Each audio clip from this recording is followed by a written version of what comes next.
everyone. I am Michelle Adams from ProWritingAid. Thank you so much for being here with us today. We are joined by Dana Pittman. Dana is a USA Today and Amazon bestselling author, certified StoryGrid editor, and chief storyteller with Danger Tales, a boutique romance developmental editing company in Houston, Texas. She's penned more than 40 novels under 3 pen names in romance and fantasy genres, and through writing and studying, she's discovered her superpower, plotting. So as an editor, she assists writers from idea through successfully typing the end.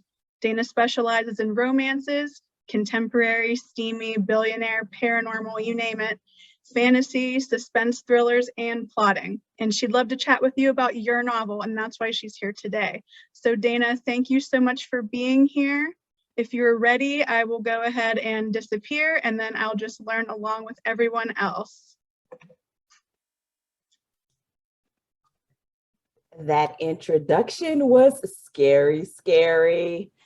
How is everybody today? I want you to sit back, relax, and get your paper and pen ready. I am a very informal speaker because I want you to get the absolute most from your time. So if you haven't done so already, get something to write with. If you have a question as we go along, drop it in the question box, and I look forward to the Q&A at the end. And most of all, get exactly what you came here to get. So as I introduce myself just a little bit, I want you to put in the chat, if you are writing, put a 1. If you are in a draft mode, you have a draft of your novel, put a 2. And if you have no clue where you are, put a 3, because we are here for you as well. And as you see those numbers go by, be a friend to your friend and let them know that you understand, because we know what it's like to stare at a screen and not know what to do next. So as she said, my name is Dana Pittman. I am a USA Today bestselling author, a developmental editor, and I like to say I am the chief storyteller at Danger Tales. Today, we're going to talk about the 5 non-negotiables when it comes to plotting, because I'm going to say a couple of things that's going to knock you off your rocker, and then I'm hopefully going to put you right back on it, okay? I'm going to go for about 15 or 20 minutes, and then I'm hoping that you are paying attention enough that we'll have plenty of questions, and even maybe get to some specific questions if you are one of the people that you have a finished draft, or you're in writing mode, or you have no clue where you are. So what are non-negotiables, and why do I call them that? Well, I'm going to start off with saying that I believe that every writer is a plotter. Go ahead, let your eyeballs pop out of your skull. Every writer is a plotter. You have to decide whether you're going to do it before you write or after you write, but you will have to plot. Why? Because the plot is what strings that story together. The plot is what allows you to take your readers on a journey. And a plot is what, when you sit down and you bring it all together, allows you to present this nice, cohesive story that will have your readers gobbling it up. And I like to say that we want to write stories that are addictive, that they want to gobble it up and they want to say, what can they read next from you? So the first non-negotiable is to know that plotting is for everyone. It's for everyone. And it starts off with, what is your goal? Why do you want to plot? Some people hear the word plot and they see bullet points, and someone else will see plotting and they see old school Roman numeral with 1, 2, 3 bullet point, ... Other people see a long, extensive, almost to the point of being a first draft. And let me tell you, it really doesn't matter how you see the plot. All that matters is, what is your goal and how much plotting do you need to do in order to get the words on the page? So for some people, it can be as little as 7 points if you know the stakes of your story. For other people, they like to go all the way out to having all of their chapters drafted out, kind of a skeleton. And all of it works as long as it works for you. even if you are a pantser, a person that just sits and likes to allow the story to unfold as you go, sitting down before you start writing and listing out a few things that you want to touch on, or things that connecting points from when you wrote the day before, is still a form of plotting. So what do you need to do then? If plotting is for everyone, it's to know what your goal is and what do you need to get the words on the page, and decide how does that look for you. Do you just need bullet points? Do you need to know the details, like the setting and the character and the conflict and the goal and the emotional values that are at stake in that story? I was a homeschooling mom for 20 plus years. And I remember one year my daughter was writing, and we did it every year, NaNoWriMo every year. And I will never forget that she had almost an entire chapter of what I called ha-has. She had ha, ha, ha, ha, ha. She had all the spaces in there because she just knew her goal was to get to 15,000 words. And she was going ha, ha, ha her way all the way to her goal. And she won. Now, was she had to do a lot of editing? Yes, but we're not talking about editing. We are talking about plotting. So don't forget, every writer is a plotter. Define what your goal is and what you need to do to reach that end. The second non-negotiable is, it's not about the story in your heart. Uh-oh, I'm stepping on some toes. Let me know in the comments if I'm stepping on your toes. It's not about the story that's in your heart. It's about the story that readers are looking for. And what do I mean by that? As writers, we have to find a way to take the story that we've always wanted to tell and wrap it up in a package that our readers want to read. This is what I call the green smoothie. What's the green smoothie, Dana? I'm so glad you asked.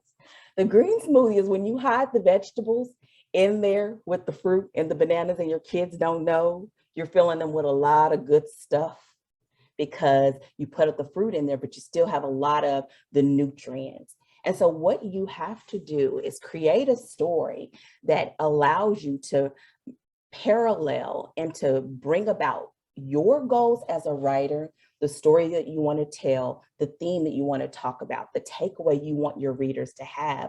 But you also have to bring along, what are the expectations? This is romance week. If you decide you want to write a story and they don't walk off into the sunset, you can either be very, very clever, or you can have some very angry readers. Because romance readers expect what? Tell me in the chat, what do romance readers expect? An HEA, exactly, or a happy for now. But one of them have to be there, or you don't have a romance. And if that's the case, it's okay. But that goes back to number one. What is your goal?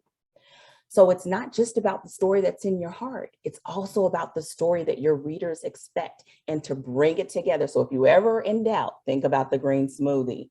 Let's give them those vegetables and that fruit. It's like you give them what they want and give them what they need. And then they keep clicking that little golden button and buying your books, okay? So that's number two. Number three, your muse is unreliable. If you've ever found yourself staring at a blank screen, or staring at a cursor, or you don't even sit down at your desk because you're waiting for this magical moment when the story is going to descend from the heavens. I'm going to be your friend today and tell you, not happening, because your muse is unreliable. Now, what if I told you, if you set your goal and you sit down in the chair and you know what your plan is, and your muse will meet you there because you're there to meet? I know that's an ouch moment.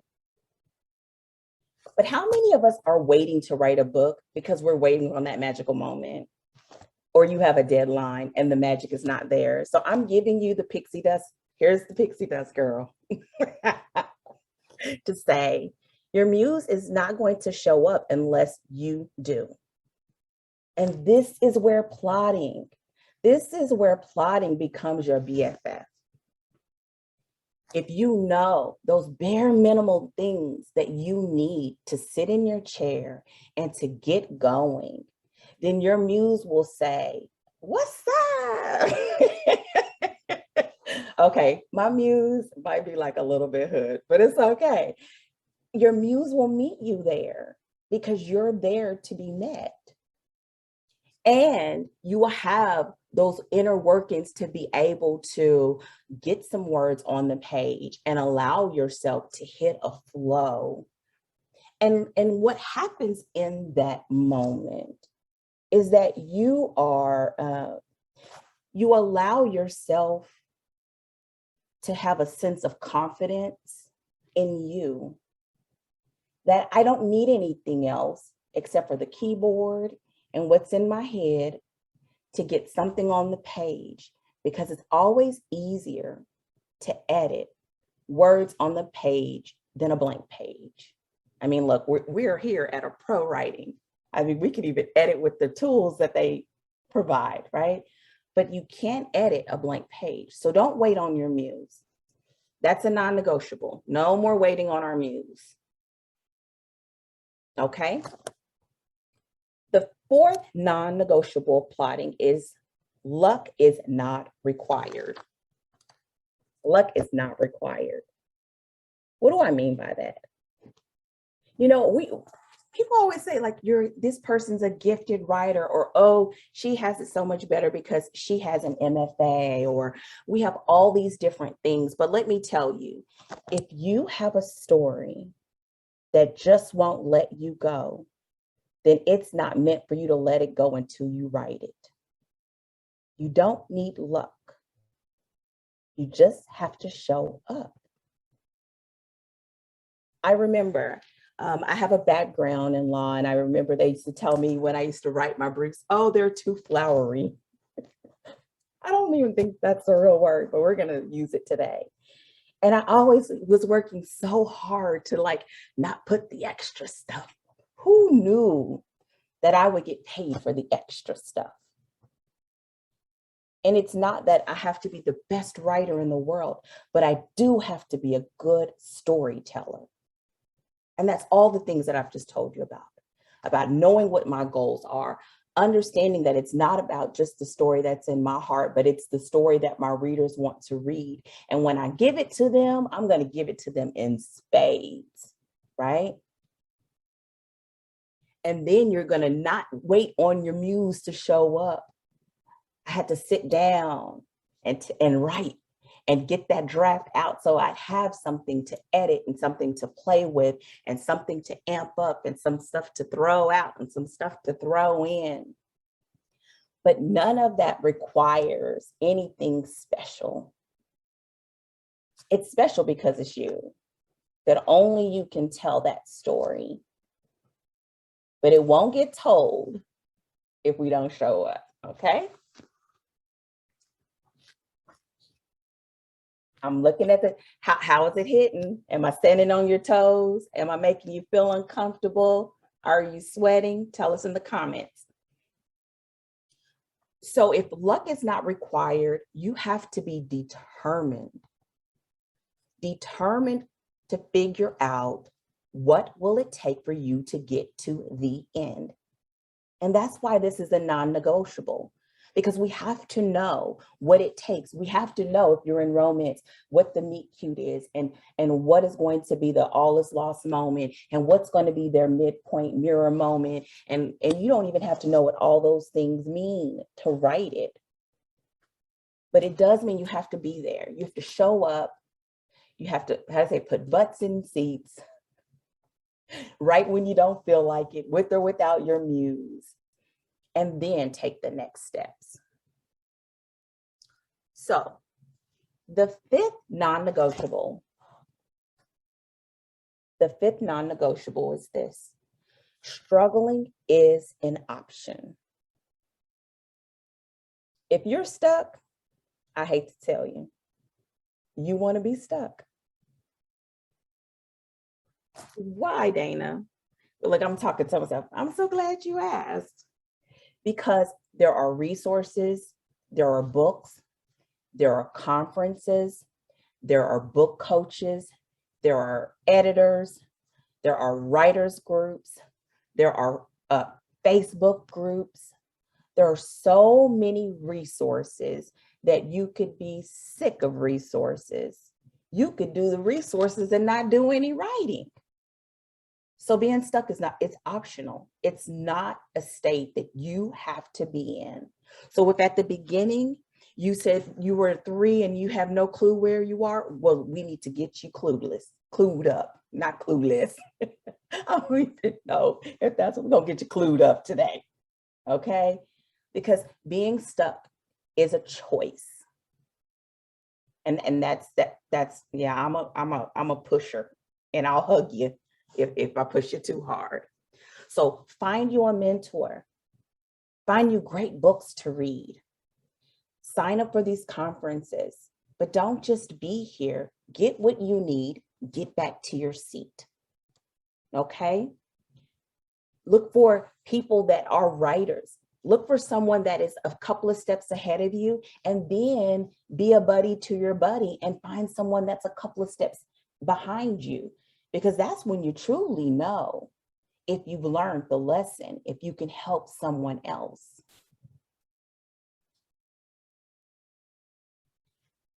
I left this last one for the end because that's exactly why we're here. We're here because you don't want to be stuck. You know that you have a story to tell, and the world needs your voice to tell it, but we will never hear it if we allow ourselves to sit around, wait for our muse, wait for someone to gift us with the magic, flick some pixie dust in our way, grant us worthy to write this story that we can't shake. So I'm going to go over all 5 of them. Now, I see the chat going. You should have some questions. Okay, so the first plotting non-negotiable is this. Plotting is for every writer. Decide what you need to get from in the beginning or once upon a time to the end.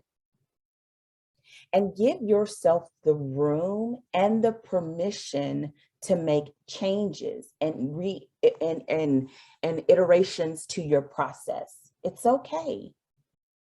The way you did it last time is not the same way you're going to do it this time, and it won't be the same way that you do it next time. There you go. So number 1, plotting is for every writer. Number 2, it's not about the story in your heart. You've got to find a way to take the story you want to tell and merge it with the story that readers want to read. Now, let me tell you the caveat on this. That's if you want somebody to buy it. You may say, Dana, I don't care if they buy it. Well, then that number 2, maybe it's not for you. But if you really feel like you have a story to tell, then that means it's meant for somebody to receive. So we need those 2 together. What the story that's in your heart and what your readers expect. Okay. Number 3, your muse is unreliable. Don't sit around waiting on your muse. You have to show up. It's like, you know, there used to be a commercial like, open the door, we're open. I don't know. I think that was Motel 6. Let me keep going. Number 4, luck is not required. If you're waiting for someone to tell you that they tag you, I'm tagging you, you're it. It's not required. Hard work, determination, showing up, reading, asking questions, getting assistance, finding a buddy, those things maybe, but not luck. Okay. The 5th non-negotiable is struggling is an option. You don't have to struggle. You don't have to be stuck. Now, are there times when we're experiencing growing pains and it feels uncomfortable?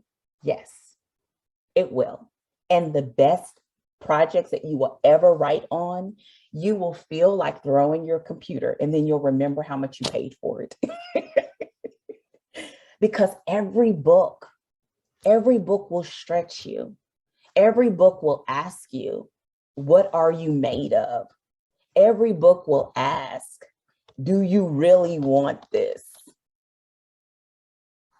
And you should give a resounding heck yeah.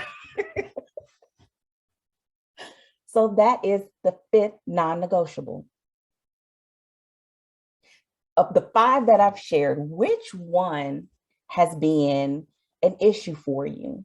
Have you been the person that said, well, I'm a pantser and I just gotta sit and wait for it to come? Or do you feel like I'm a unicorn and I only write when it comes to me and I'm just so different? Bless you, unicorn.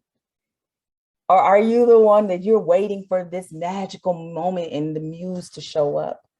And he has been MIA. Or were you the one waiting for someone to tag you, or an agent to pick you, or for fans to give you the stamp of approval? Or have you allowed yourself to remain stuck?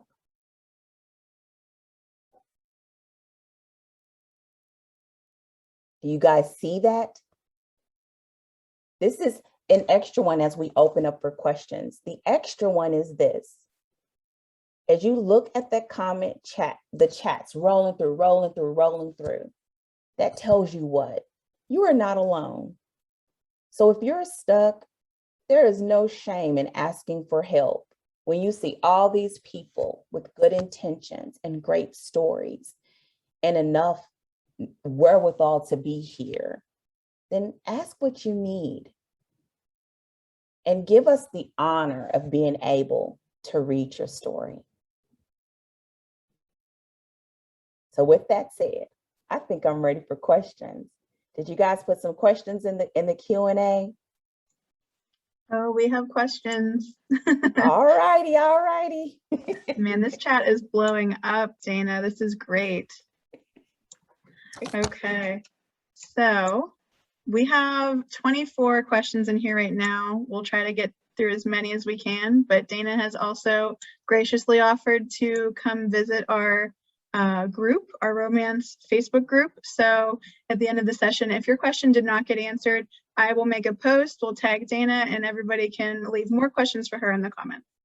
So we'll go ahead and get started. Our first question, where do you get your ideas? And perhaps just as important, when do you know an idea has the longevity of a whole novel?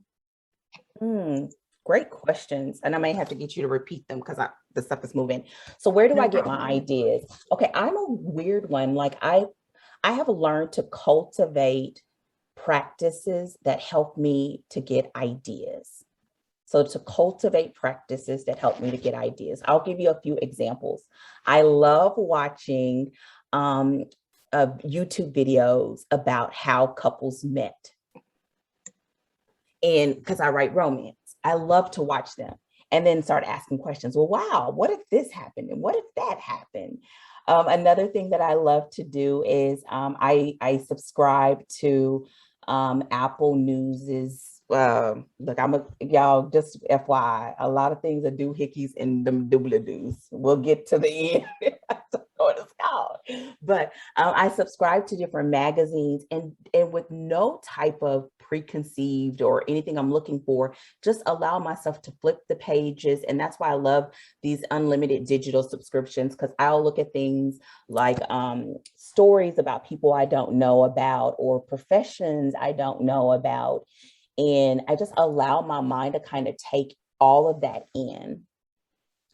And so for yourself, find things that you enjoy doing, but that will allow you to think, what if?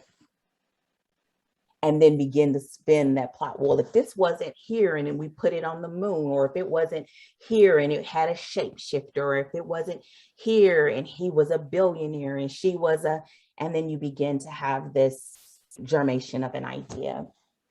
And how do I know when an idea is ready for a story? I have an ongoing process of documenting and taking things in my notes. And when it gets to the point where I can't sleep because these people are in my head, come on, if you know what I'm talking about, if characters won't let you sleep, put something in the chat so I won't know I'm crazy.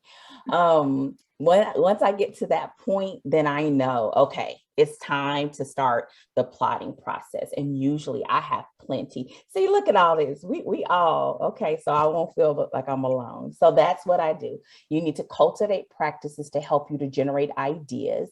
And this also includes reading. I read a lot. And then also having a practice of kind of nurturing, like watering and giving those ideas sunlight until they're ready to bloom. Great questions.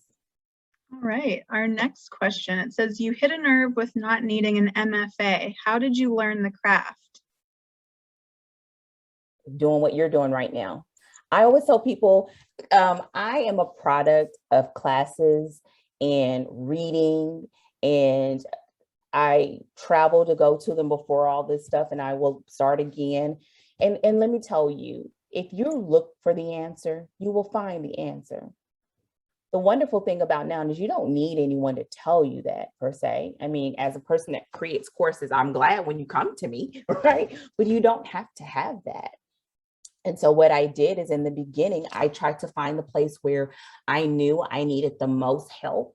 And then I started there and I allowed myself to evolve. So first I went from this thing to that thing. And now I just got 2 new plotting books in yesterday. I probably read every single plotting book, and I read them over and over again, and read novels and my favorites. And, you know, you just become a student. And I'll give you all this example before taking the next question. I was speaking with a potential client, and he gave this analogy of, you know, I love writing, but I don't have time to do it. And I'm just like, okay, have you ever been in a relationship where that person never spent time with you? They never bought you flowers. They never took you to your favorite restaurant, but then they said, baby, I love you. What would you say? Come on, tell me in the chat. You ain't got no time. Ain't nobody got no time for that, right? So you don't love it. If you love it, you will give it time. You will invest in it. You will invest in it. And why do I know you will invest in it? Because you will invest in yourself. I know I'm stepping on some toes, but I promise you, I have good intentions. So if you really love it and you really want to do it and you really want to get your story out there, how can you not do it? Next question. Well said. Our next question, how do you deal with procrastination when writing, or when your mind strays somewhere else and you start browsing the internet instead of writing? I'm sure that happens to many of us. It does. Okay, so I have to, I'm awful. So I have to, I'll show you. I have a little clock and it sits beside my desk, and I write in sprints. So I put it on 45 minutes and then I take 15-minute break. And before I sit down, I know I'm gonna do 2 sprints today, or I'm gonna do 1 sprint today. And here recently, because of working with clients and everything, I even had to buy a separate computer that I just don't have anything else on but to be able to write. So no email, no fun games, it's only to write. And it's to help me to stay focused. So it kind of goes back to those non-negotiables. Find what works for you. So there are programs like Freedom and things like that that will turn off those social media platforms so that you can focus. Or you may even need to go the extreme the way I did. Or there's little things like the free write tool where it's just typing. But I had to find that doing sprints, buying noise canceling headphones, and just getting it done, rolling up your sleeves and getting it done. Our next question, how do you change yourself if you want to be stuck? I think you have to start off by asking yourself a lot of questions of where are you stuck and why have you allowed yourself to stay there? Because sometimes, I mean, I can say like being stuck is an option, but sometimes like, well, I don't know what to ask. And that means you just got to take the next best step. Take the next step that's closer to getting done. But that's not watching Netflix, right? Right. So that's still helping you at least move a little bit. And then as you move along, notice what you notice. Is it that you don't feel comfortable with the story, or you don't feel comfortable with the genre, or you don't feel confident in your writing ability, or that you need help, or, you know, figure out and give yourself a no judgment space. Like when someone said, I'm a coward, that we're not here to judge. If that's where you are, it's just where you are. Give yourself a pass to say, this is where I am. And then begin to ask yourself, notice what you notice. There are some times where you feel like, oh, wow, I like writing this. Do a little bit more of that. And to help yourself establish a habit. So that's what I would say. Ask yourself questions. Be honest. You may need to ask yourself in a journal. You may need to do a challenge where you'll write 100 words every day for 20 days or something, just to say, I'm going to show up just for in your way, your way to the end, even if you have to do that, right? That's what you have to do. All right, our next question. If plotting is the plan, what method do you use to plot a story? That is a hard question. I'm gonna, you guys are probably gonna throw something at your monitor. I will not be responsible, but I use them all. I actually teach plotting, so I use them all. And here's what I tell you: find the method that works for you. I love that there are so many plotting books. I have a shelf, an old school library, a shelf that I can roll, and it's usually sitting here, and the whole top shelf is nothing but plotting books. I think every story needs a different method. However, from studying, you'll begin to kind of structure the spine and that strong foundation of your story. And then that way you can begin to utilize those other books as tools to help you to get to the end. So I'll use a little bit of everything. I will tell you this though, some of my top ones are, I've been loving Save the Cat Writes a Book. I may be butchering it up, but I know y'all know what I'm talking about. Another one that I is a faithful story grid, of course. Another one that I love there for romance, Romancing the Beat is another great one. And another one that I really like that I don't hear people talk a lot about is Take Off Your Pants. I like that one too. All right, our next question. How do we figure out the reader's expectations and how best to include them in the story? Oh, great question. You know what readers' expectations are by reading and reading the best. And the best is not always what's popular. And how do you know the difference? You have to look, you have to be like an investigator. You got to find the best books. You got to look at the reviews. What are people loving about that book? What are they criticizing about that book? What is it that keeps people continuing to write the book? If you have a series that has a trillion million books in it, especially in romance, and there's still hundreds and hundreds of reviews, that author is onto something. And so that's what you begin to do. And as you do it, you have to read like a writer and not a reader. So you want to be entertained, but you also want to learn. And there's a difference. So those are your starting places. Read, begin to understand what you're reading and what causes people to gravitate towards it. And then once you know that, it's like a thing of saying, well, how can I do something similar? It's not to do what they're doing, but you have to be yourself in that space and let that be a starting place for you to evolve into your best type of writer. All right, our next question. Do you think writers need to know how the novel will end when they plot and start writing? don't throw anything at me. Okay, I don't, but I know that some people can do it. And I'm like this. Here's my analogy for it. If you're traveling across country, you don't get in your car and just start driving. Now, some people might. If you don't have a deadline or whatever, okay, just wander. And so my thing is, even if I get in my car and I'm in Houston and I know that I'm going to San Diego, I may not put in the exact place that I'm going to, but I would at least put in the city. Now, here's what I think is the real question in that, though. Some people think because they know the end when they start that is the ending of their book. And that's where you're wrong. What do you mean by that, Dana? Well, didn't nobody put this in the comment, but I'm gonna ask myself, what do I mean by that? It means that as you start writing, that story will actually evolve and you give yourself permission to evolve with it. So when you started, you had the end in mind, but that ending may not be the one that is there when you say the end.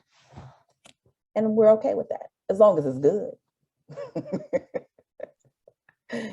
Next question. All right, we have, if you write the story readers want while sneaking in the story in your heart, will you be able to find a publisher or literary agent easier than if you are just writing? I think you have to answer that question for yourself. I sometimes feel bad for agents. Like, I think it's really cool to have that job, but I think they have to be like this gatekeeper between what's now and what's in the future. And no one really knows like what's coming. So they have to kind of do a mixture between what's going on in the industry, what happens this time of year, and their gut. And so I think that's a big thing to do as an individual writer, to say, well, what is this person's gut going to say about my story? So what I think is, if you find a way to write the story you want to tell and write the ones that readers want to read, and maybe to that recipe, if we're going to call it a recipe, I would add having a working understanding of the types of projects that publisher and that agent normally acquire, right? This goes back to knowing and studying and all that. I think that will help. That's what I would add to that equation, is getting some know-how. Like, don't just slap it on there, because the reality is, if you write the story that only other people want, most people won't finish it because you won't enjoy it. And so it's like a mixture, a nice little combination. And then maybe get some really great beta readers or some people that are not like your friends to tell you how well you executed it. Okay. Our next user says, I've been stuck this past year, but have forced myself to outline my next book. Although I enjoy being alone, I also appreciate the togetherness of groups like this. How do you stay motivated when you're all alone? Oh, great question.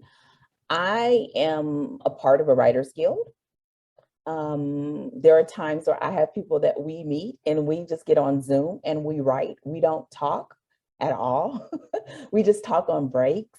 So what I would say, find your tribe. It's hard because I'm actually not an extrovert. So people wear me out. After this, I'll take a nap.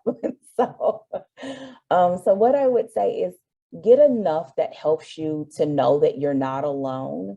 But because even though writing is a solitary pursuit, I don't think it's meant to be done alone. Because why would we share the stories? And that's my own soapbox. But so I would say, maybe find you a handful of people that are on the same type of road. If you're in a group, or maybe even invite, like, hey, anybody want to do a Zoom writing, do some sprints, or meet once a month and see what we have going on. And be the type of person that you're looking for. And I think you'll always find someone to be that for you. Good luck. Yes, that's great advice. Our next question is dealing with a topic that's definitely trending in more areas than just writing, but how do you deal with imposter syndrome? Ooh. Okay, I'm gonna tell you what the first thing came to my mind. You got to know that you it. Okay, I'm not going to tell you all that because they'll bleep me out and they won't ask me to come back. You know, you can't ask someone to invest time, finances. If they're investing to mentor or the time in you, you can ask them to invest it if you won't do it for yourself. And it doesn't mean that we have it all at once. There's going to always be someone bigger, better. And it's like, okay, boo, do you? And you got to figure out what it is that you bring to the table. And it may be that I don't like the impossible. We feel like we're an imposter sometimes because we're comparing. But where you are now is not the same as where mine is. And mine is not the same as yours. And yours is not the same as Michelle or Johnny's or Millie's or Bev's. Everyone has their own lane. But here's the thing that I really would like for us to embrace. What if we all stood up and whatever it is that we had, our own little secret sauce, our own little thing that we did, how awesome would we be? And I think that to me is more motivating than realizing that I'm not the best writer in the room. Because I'm not. It's all good though. Because I know how to write. Look. Right? That's what you have to, because it will become infectious. And let me tell you what else is so true about that. It will bleed and ooze into your work. You can't doubt it. And here's the other part of that, because I'm not saying that we always are exactly where we want to be. You get better the more you do it. So accept that here's where I am. Get to the end, get a little more training, do it again. And keep that process going. You're going to always have something, right? When we were young, we couldn't wait to be grown. When we grown, we wish we were young. Like, it's always something.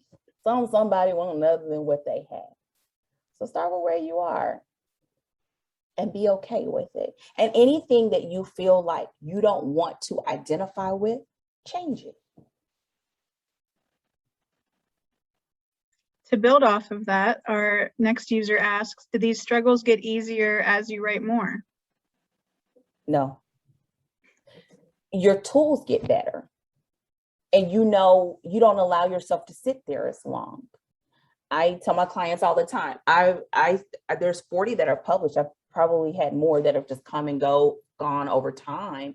But every book, I'm like, do I know how to do this? Which sounds ridiculous, right? Like, I'm talking to myself like, for real, Dana, that's what we about to do today? And it's like, yes. But every time, because if you're evolving and you want to be a better version of yourself, or you want to write better than you wrote the last time, then you are always challenging yourself. And in a space where you're being challenged, you're being stretched. The best thing is just don't allow yourself to break. So yeah, I think you just get better at selecting your tools, knowing yourself, knowing your process. You don't allow yourself to sit in it as long as you used to. Some things don't phase you the way they used to, but it's just like life. Think about when you first started driving. When you first got behind the wheel of a car versus when you got in a car, you probably backed around and didn't even have to, didn't even think about it. Same thing. Same thing. Our next question. Once the draft is completed, at what point do you know when to stop writing it? The more I learn, the more I want to keep editing. Know your goal. Know your deadline. Because you can always keep tinkering. You can tinker till you're blue in the face, but you have to like cut it off. And then there are some things you were like, I guess I have to do it next time. So that goes back to the very, very beginning of knowing what your goals are, knowing what the length of the rough estimate length of your book is, knowing how long that you have to write it, knowing your deadlines, knowing the people that you want to work with and need to be scheduled with, and all of those things to get you through the process that you're going through. And so that's it. Sometimes it's just that your time is up. You gotta let it go. So know what your goals are and allow them. And with that said, if you're setting your goals being very aware, because sometimes we just pick something out the sky and say, that's it. That's not really a real goal. But if you make mindful goals, then allow those to be your judge of when it's time, and then have maybe checks and balances in your process, whether it's your editor or critique partners or whatever, that can help you with gauging whether you need to go back in and make some changes. What would you say to a writer who has limited money for resources for things that come after you're done writing? So for, book covers, marketing, all of those aspects, what kind of advice could you give them? Find it. People, when I first started, it was nowhere near what people pay for stuff now. My first book was released like 11 years ago, 12 years ago. I am indie, and I always wanted to be indie. And so it's so different now. And even now, I am a little bit of the oddball that I do design my covers and things like that, but I had a background in graphic design. But what I say is this: begin to look for the things that you know you're going to need early if you know that finances is a consideration. If you work on a book, let's say for 12 months or whatever, and you save $10, or you don't go to Starbucks, or you don't go out to eat one time, once a month, by the time that you get to the end of that year, you will have the funds for a great cover, or you will have the funds. So that goes back to goal setting, because here's the deal. If we skimp on some of those things that really matter, then we can't be surprised when it don't hit the way we want it to hit, right? That's a part of the process. If you want to play in the game, you gotta buy the equipment. Now you can choose not to, but if you choose not to, you gotta accept the consequences of choosing not to, right? And so I would say, look out into the future as much as possible. Begin to send out emails, because a lot of people, like as me as an editor, I have people that contact me months in advance to be able to get onto my calendar or to know what it is or whatever. Or with a cover designer, sometimes they have a waiting list. You have to know these things. Do it in advance. Don't wait until you need it. Because when you need it and finances are an issue, you need the money to make up for the lack of time, right? It becomes this like yin and yang, right? So I would say that other options, if it is an issue, is look for potential bartering. If you have other skill sets to be able to help someone out, because there are other people that know how to do that and you know how to do something else.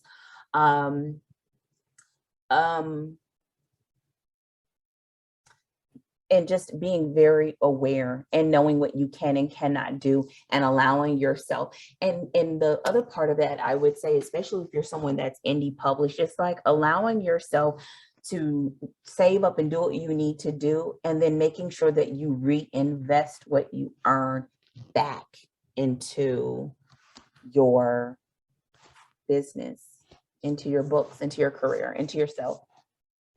I hope that was helpful. How does a writer find authentic readers for feedback? People might not be honest out of fear of offending the writer, but only being praised all the time might not help a writer get better.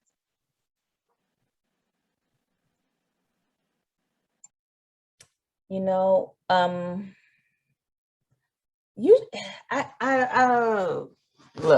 beatboxing. So I know that there are some people that they look for potential beta readers on like Fiverr, things like that. Another thing is pairing up with someone that is a writer that you can pair up with, that may be writing in your same genre. I think that's another benefit of being in critique groups, because as much as people think, people really don't care about coddling people's feelings anymore. You know what I mean? It's like, if we both want to get better and I'm honest with you and you're honest with me, but I don't just want honesty. I also would potentially want people to give me feedback on like, okay, here's what I see, and this character didn't do that. And sometimes the reality is you got to pay for that honesty. Either beta readers, an alpha reader, a developmental editor, a manuscript critique, those types of things are the same type of, because that's what they do, and they have to stand on their reputation. And whenever you get people that want to do it, be nice, be kind, be a good person, and say, hey, when I have another draft, are you available? Don't abuse it, but treat it like any other relationship and be a good person and be a buddy to your buddy. And then hopefully you attract more of what you're looking for. Yes, that's great advice. Our next question says, how do you fight off self-criticism and envy of other writers?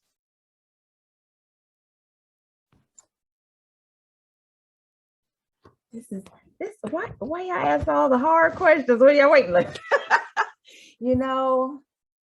Sometimes self-criticism is good, but you just have to be honest with yourself. Because let's be honest about this. Like, some of the criticism comes and is true. Like, you need some help with it. And if you're not getting help with it, your mind is like, no, girl, we need help with that. And it keeps coming back because you haven't addressed it. Right. So that's the first part.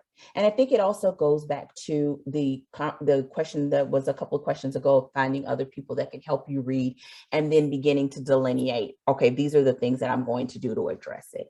But at the end of the day, don't wait for me to tell you that it's going to go away before you write, because you're going to always have something. So if you're letting that allow you to be stuck, you'll be stuck for a really long time. So accept that. If it's something that you can change, work on changing it. And if it's something that you just got to grow into, give yourself grace. And if it's something that you can either do, like go and take a class or get in a small group or whatever, like find what you can to help yourself with that. But know that it's always going to be a level of something, because we're human. So true. Our next question says, do you ever struggle to find the inner struggle for one of your characters? What do you do to get into that character's head? I always start off with what's the lie that they're allowing themselves to live by.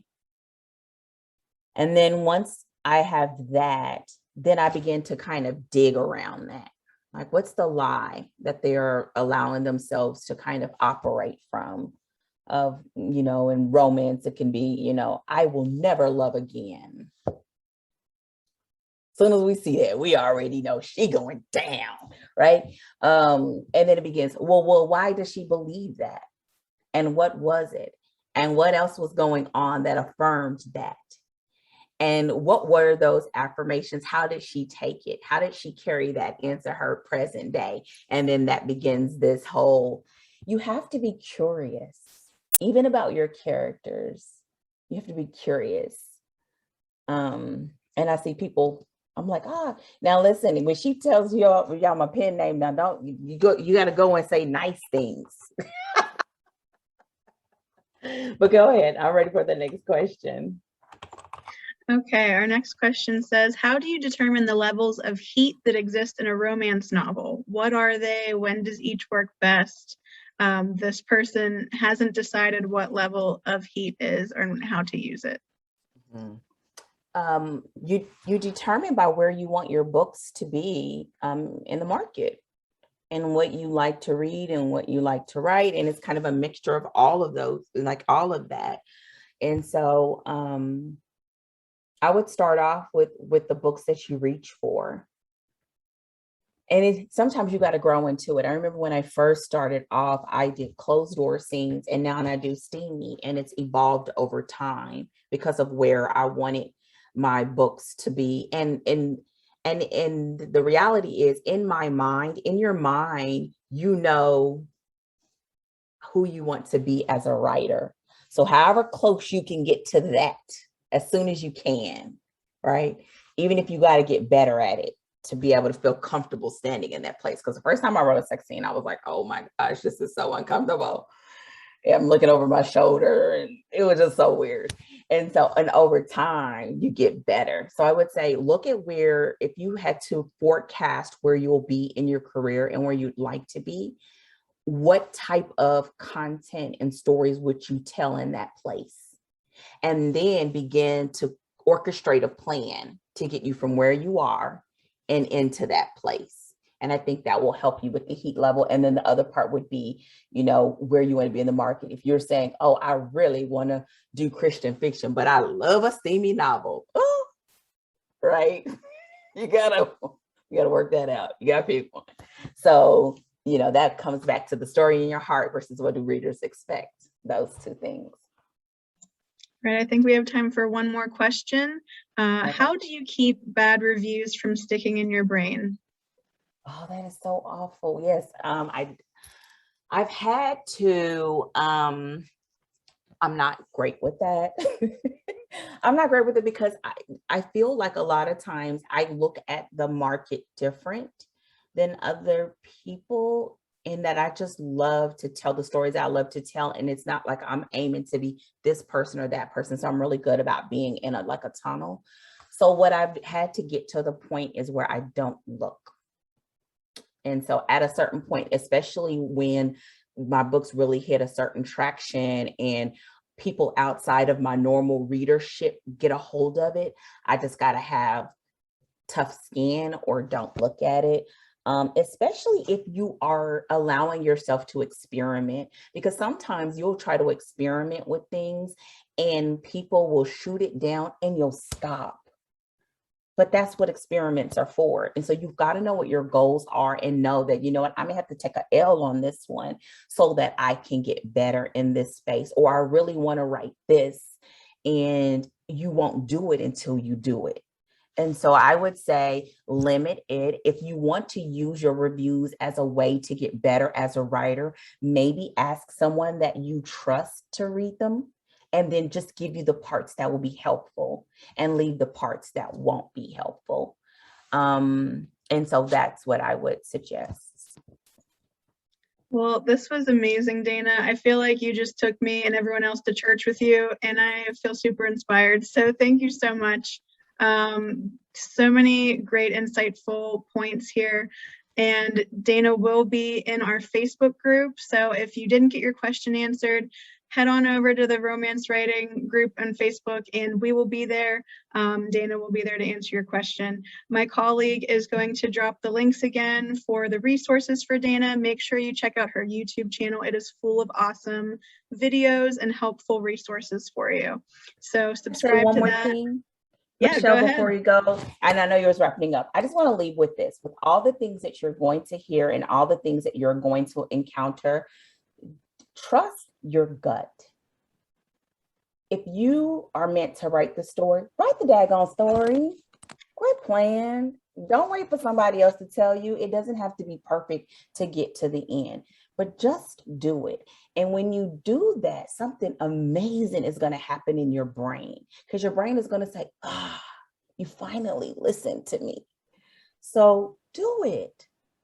Do it. So if you need pixie dust, and bless you, you can do it. You got it today. Okay. So thank you, Michelle, for letting me. I love it. Thank you so much for being here. Thanks again to everyone. Make sure you come back for our next session, and we will see you over in the Facebook group. Bye, everyone. Have a great day.